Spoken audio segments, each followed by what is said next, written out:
শ্রীমদ্ ভাগবত মহাপুরাণ পঞ্চম স্কন্ধ অষ্টম অধ্যায়। শ্রী সুখদেবজি রাজা পরীক্ষিতকে বললেন, একবার ভরতজি গণ্ডকী নদীতে স্নান করার সময় নিত্য নৈমিত্তিক তথা শৌচ আদি অন্য আবশ্যক কর্মগুলি করার পর জপ করতে করতে 3 মুহূর্ত পর্যন্ত সেই নদীর ধারার পাশে বসে রইলেন। সেই সময় একটা গর্ভবতী হরিণ জলপান করার জন্য একাই সেই নদীর তীরে এলো। ঠিক সেই সময় একটা সিংহ সজোরে গর্জন করলো, আর সেই ভয়েই হরিণটির সেখানে প্রসব হয়ে গেল। শিশু হরিণটি নড়াচড়া করতে গিয়ে জলের মধ্যে পড়ে গেল। তখন মাতা হরিণ নিজের প্রাণ বাঁচার জন্য সেখান থেকে পাশের একটা গুফার মধ্যে লুকিয়ে পড়ল। এই সমস্ত কিছু রাজা ভরত নিজের চোখের সামনেই দেখলেন। তখন তিনি ধর্ম সংকটে পড়ে গেলেন। সেই শিশু হরিণটিকে না বাঁচালেও তো আর চলবে না। তখন সে কোনো রকমে সেই শিশু হরিণটিকে নিজের কাছে নিয়ে এলো। তিনি সেই বাচ্চাটিকে একটু সুস্থ করলেন, তারপর ভাবলেন তার মায়ের কাছে তাকে ফিরিয়ে দেব। তখন তিনি তার মায়ের কাছে ফিরিয়ে দেওয়ার জন্য গেলেন সেই গুফার কাছে, কিন্তু তিনি সেখানে গিয়ে দেখলেন সেই মাতা হরিণটি মারা গিয়েছে। এই সময় তিনি অনেক সমস্যায় পড়ে গেলেন। প্রিয় দর্শক, ভিডিওর পরবর্তী অংশে যাওয়ার আগে ছোট্ট একটা আমার অনুরোধ, এই ভিডিওটি যদি আপনার কোনো প্রকারে উপকারে আসে তাহলে অবশ্যই আপনি লাইক করবেন এবং কমেন্টসে লিখবেন হরে কৃষ্ণ। আর আপনি যদি আমার চ্যানেল নতুন হয়ে থাকেন তবে চ্যানেলটি সাবস্ক্রাইব করে সঙ্গে থাকবেন এরকম আরও ভিডিও পাওয়ার জন্য। এই মাতৃহারা শিশুটিকে এখানে ফেলে দিলেও চলবে না, কারণ এখানে বিভিন্ন ধরনের হিংস্র পশুগুলি রয়েছে। তখন তিনি অনেক ভাবনা চিন্তা করার পর সেই শিশু হরিণটিকে সঙ্গে করে নিজের আশ্রমে নিয়ে এলেন। তিনি তার নিত্য নৈমিত্তিক কর্মগুলি ছেড়ে দিয়ে সেই শিশু হরিণটির খাওয়া থাকার ব্যবস্থা করতে ব্যস্ত হয়ে পড়লেন। এইভাবে ধীরে ধীরে সেই হরিণটির প্রতি ওনার প্রেম উৎপন্ন হলো, আর নিত্য নৈমিত্তিক কর্মগুলি ধীরে ধীরে কমতে শুরু হলো। এইভাবে কিছুদিনের মধ্যেই ওনার যম নিয়ম ভগবত পূজা আদি আবশ্যক কর্মগুলি এক এক করে ছাড়তে শেষে একেবারেই ছেড়ে ফেললেন। একদিন তিনি বসে বসে ভাবতে লাগলেন, এই মাতৃহারা হরিণ শিশুটি কালচক্রের বেগে নিজের দল থেকে, নিজের আত্মীয় স্বজন বন্ধু বান্ধব সব থেকে আলাদা হয়ে আমার শরণ নিয়েছে। এখন আমি তার মাতা পিতা বন্ধু ভাই তার সঙ্গী, আমি ছাড়া আর এর কেউ কোথাও নাই। আমি যদি একে ছেড়ে দিই তাহলে শরণাগতের প্রতি অন্যায় করা হবে, আর এটাও এক রকমের পাপ, সেটাও আমি জানি। সেই জন্য আমার এখন উচিত এই আশ্রিতার সমস্ত প্রকারের দোষ দৃষ্টি ছেড়ে দিয়ে এর প্রতি ভালোভাবে লালন পালন করে একে ভালোবেসে বড় করে তোলাই উচিত। সেই জন্য আমার উচিত একে ভালোভাবে লালন পালন পোষণ করা। নিশ্চয়ই শান্ত স্বভাব এবং দুটিরই রক্ষাকারী পরোপকারী সজ্জন ব্যক্তিরা এরকম শরণাগতদের রক্ষা করার জন্য নিজের বড় বড় স্বার্থগুলিকেও ত্যাগ করে। এইভাবে হরিণ শিশুটির প্রতি আসক্ত বেড়ে যাওয়ার ফলে ওঠার সময়, বসার সময়, শোয়ার সময়, ঘোরার সময়, খাওয়ার সময় সব সময় ওর চিত্ত স্নেহ পাশার মধ্যে বাঁধা হয়ে গিয়েছিল।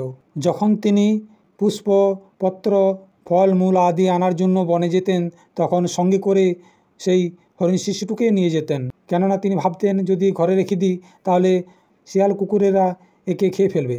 রাস্তার মধ্যে তিনি যেখানে যেখানে নরম নরম কচি কচি ঘাস দেখতে পেতেন সেখানে তিনি দাঁড়িয়ে যেতেন এবং সেই হরিণটিকে চড়াতেন। তারপর সেই হরিণ শিশুটির যখন পেট ভরে যেত তখন তিনি কখনো কাঁধে চড়িয়ে, কখনো কোলে নিয়ে, কখনো বুকের মধ্যে জড়িয়ে ধরে আবার ফিরে আসতেন নিজের আশ্রমে। এইভাবে হরিণ শিশুটিকে ভালোবেসে তিনি খুব খুশি পেতেন। এইভাবে তিনি যে সামান্যটুকু নিত্য নৈমিত্তিক কর্ম করতেন তার মাঝে মধ্যেও সেই শিশু হরিণটির কথা ভাবতেন এবং চেয়ে দেখতেন, আর তার দৃষ্টির একটুকু আড়াল হলেই তার চিত্ত চঞ্চল হয়ে উঠত। কখনো কখনো তিনি সেই হরিণটির শরীরে হাত বুলাতে বুলাতে বলতেন, বেটা তোর সর্বত্র কল্যাণ হোক। যদি কখনো সেই হরিণ শিশুটি তার চোখের আড়াল হয়ে যেত তখন তার চিত্ত এতই চঞ্চল হয়ে যেত যে তার সমস্ত ধন যেন চুরি হয়ে গেছে। সে সন্তপ্ত হয়ে করুণাবশত অত্যন্ত উৎকণ্ঠিত এবং মোহবিষ্ট হয়ে যেত তথা শোকমগ্ন হয়ে এরকম বলতো, আমি কি আবার সেই মৃগ শিশুটিকে খুঁজে পাবো? তাকে কি সুরক্ষিত সেই সবুজ ঘাসের উপর চড়তে দেখতে পাবো? এমন তো হয়নি যে শিয়াল কুকুর শুয়োর বাঘ ইত্যাদি হিংসা জন্তুগুলি তাকে খেয়ে ফেললো। একটু পরেই সূর্য অস্ত হয়ে যাবে, সূর্য অস্তের আগে যদি সে ফিরে না আসে। কত সুন্দর সেই হরিণটির চেহারা ছিল, তার ছোট ছোট দুটি শিং, সুন্দর দুটি চোখ। আমার পূজার সামগ্রীগুলি যখন সে নিজের মুখের দ্বারা টেনে অপবিত্র করে দিত তখন আমি তাকে ধমক দিতাম, তো সে ভয়ভীত হয়ে এক জায়গায় গিয়ে বসে পড়ত ঋষিকুমারের মতো। যাহার মাতা সিংহের ভয়ে মারা গিয়েছিল আজ সেই মৃগ শিশু নিজের আশ্রম থেকে আলাদা হয়ে গেছে। তাই তাকে অনাথ দেখার পর এই দীনবৎসল ভগবান নক্ষত্রনাথ দয়াবশত ওনাকে রক্ষা করছেন তো?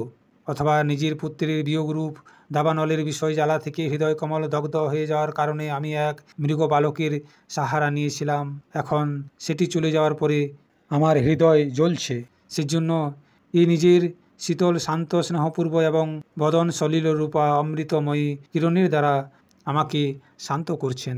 শ্রী সুখদেবজি রাজা পরীক্ষিতকে বললেন, এইভাবে যেটি পূর্ণ হওয়া সবসময় অসম্ভব ছিল, সেই বিবিধ মনোরথের দ্বারা ভরতের চিত্ত ব্যাকুল হতে থাকল। নিজে মৃগশিশুর রূপে প্রতীত হওয়া প্রারব্ধ কর্মগুলির কারণে তপস্বী ভরতজি ভগবদারাধনা রূপ কর্ম এবং যোগ অনুষ্ঠানগুলি থেকে আলাদা হয়ে গেলেন। তা না হলে যিনি মোক্ষ মার্গের সাক্ষাৎ বিঘ্নরূপ ভেবে নিজেরই হৃদয়ের থেকে উৎপন্ন দুস্তজ পুত্র আদিকে ত্যাগ করেছিল, তিনিও অন্য জাতীয় হরিণ শিশুর মধ্যে এরকম আসক্তি কীভাবে হতে পারেন? এভাবে রাজর্ষি ভরত বিঘ্নের বশীভূত হয়ে যোগ সাধনা থেকে ভ্রষ্ট হয়ে গেলেন, আর সেই হরিণ শিশুটিকে পালন পোষণ করলেন এবং তাকে ভালোবাসতে লাগলেন, আত্মস্বরূপকে ভুলে গেলেন। এই সময় যেটি ব্যর্থ হওয়া অত্যন্ত কঠিন, সেই প্রবল বেগশালী করাল কাল ইঁদুরের গর্তে যেমন সাপ ঢুকে যায়, সেরকম তার মাথার উপরে চেপে বসল। তখনও সে সেই হরিণ শিশুটির জন্য নিজের কাছে বসে থাকা ছেলের মতো শোকাতুর হতে লাগলো। তিনি তাকে এমন স্থিতির মধ্যে দেখছিলেন যে ওনার চিত্ত তার মধ্যেই লেগেছিল। এইভাবে সেই হরিণের সাথে আসক্তি হওয়ার কারণে সেই হরিণের সাথেই তিনিও নিজের শরীর ত্যাগ করলেন। তারপর ওনার শেষ সময়ের ভাবনা অনুসারে অন্য সাধারণ পুরুষের মতোই মৃগ শরীর পেলেন, অর্থাৎ তিনি হরিণ রূপে জন্ম নিলেন। কিন্তু ওনার সাধনা পূর্ণ হয়েছিল, সেই জন্য পূর্বজন্মের সমস্ত স্মৃতি ওনার মনে ছিল, তাহা নষ্ট হয় নাই। তিনি সেই মৃগ শরীরেও পূর্বজন্মের ভাগবত আরাধনার প্রভাবের দ্বারা নিজের হরিণ রূপ হওয়ার কারণটিকে জানতে পেরে অত্যন্ত অনুতপ্ত হতে লাগলেন। আর অনুতপ্ত হয়ে তিনি বলতে লাগলেন, বড় দুঃখের বিষয়, আমি সংযমশীল মহানুভাবের পথ থেকে আলাদা হয়ে গেলাম।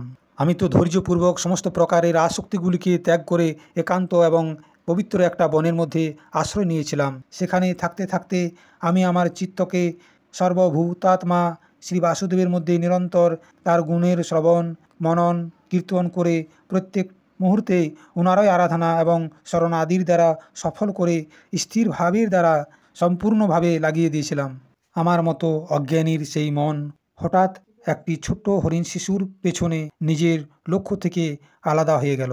এইভাবে হরিণের শরীর নিয়ে রাজর্ষি ভরতের হৃদয়ে যে বৈরাগ্য ভাবনা জাগ্রত হলো, সেই ভাবনাকে লুকিয়ে রেখে তিনি নিজের মাতা হরিণকে ত্যাগ করলেন এবং নিজের জন্মভূমি কালঞ্জর পর্বত থেকে পুনরায় শান্ত স্বভাব মুনির প্রিয় সেই শালগ্রাম তীর্থের মধ্যে, যাহা ভগবানের ক্ষেত্র, সেই পুলস্ত্য এবং পুলহ ঋষির আশ্রমের কাছে চলে গেলেন। সেখানে থেকেও তিনি কালেরই প্রতীক্ষা করতে লাগলেন। তিনি আর কোনো আসক্তির মধ্যে জড়িত হতে চাইলেন না, কারণ সমস্ত প্রকারের আসক্তিকে তিনি ভয় করতে লাগলেন। সেখানে একাই থাকতে থাকতে তিনি শুকনো পাতা ঘাস এবং ঝোপের মধ্যে জীবন নির্বাহ করতে করতে মৃগজনির প্রাপ্তিকারী প্রারব্ধের ক্ষয়ের অপেক্ষা করতে লাগলেন।